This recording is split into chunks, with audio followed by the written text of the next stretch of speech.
アタ、ビン、ヤサルは次のように伝えている。イブン、アッバースは身を清め、顔を洗った。以下の手順。彼は柄杓一杯の水を汲み、口をすすぎ、鼻をすすいだ。それから、もう一握りの水を取り、両手を合わせ、同じように、身振りで顔を洗い、もう一握りの水を取り、右前腕を洗った。さらにもう一握りの水を取り、左前腕を洗い、濡れた両手で頭を覆い、もう一握りの水を右足首までかけてよく洗い、同様にもう一握りの水を左足首までかけてよく洗い、こう言った。私はアッターの死と、彼に平安と祝福あれがこのように身を清めているのを見た。サヒーフ、アルブハーリー140、ハディースの説明。教友たちは、神のご加護がありますように、預言者のスンナ、預言者の教えを熱心に守り、学び、言葉と行いを通して後世のムスリムたちに教えました。これには、神の死と神の祝福と平安あれの沐浴の記述も含まれています。このハディースにおいて、国の学者であるアブドゥッラー、イブン、アッバース神のご加護がありますようには、沐浴の特徴の一つを実践的に説明しています。彼はまず顔を洗うことから始めましたが、まず顔とは、義務や推奨よりも一般的な意味合いです。別のスプーンで口をすすぐことを述べた後に、彼がもう一度このことを述べていることからもわかるように、彼はすすぎによって顔を洗い始めました。すすぎとは、口の中で水を動かし、吐き出し、そして鼻から水を吸い込むことです。これは、鼻の中に水を入れて鼻を噛むことで鼻の中をきれいにする行為です。それから彼は片手で水を1すくい取り、この水を両手のひらに含んで、両手で1回それで顔を洗った。片手では持ちきれないかもしれないし、顔の長さは生え際から顎と顎まで、幅は一方の耳からもう一方の耳までであるからである。それから彼は水を1すくい取り、それで右手と腕を肘まで洗った。それから彼は水を1すくい取り、それで左手と腕を肘まで洗った。それから彼は頭を拭った。拭くことは洗うことより短く、それよりも短い。頭とは生え際のことである。アブー、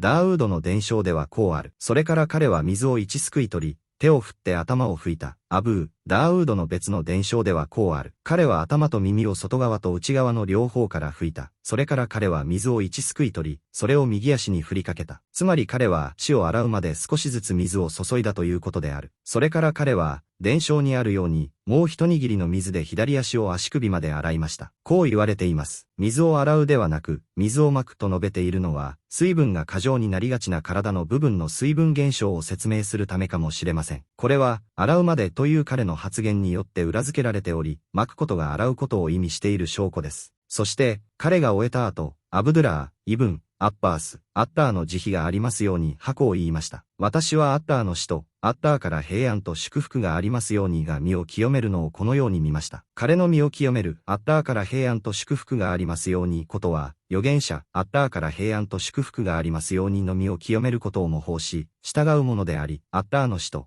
アッターから平安と祝福がありますようにのすんな行いに従った追随者や人々から、彼の周りの人々への指示でした。ハディースでは、言葉で教えることよりも行動で教えることの方が有益である、とあります。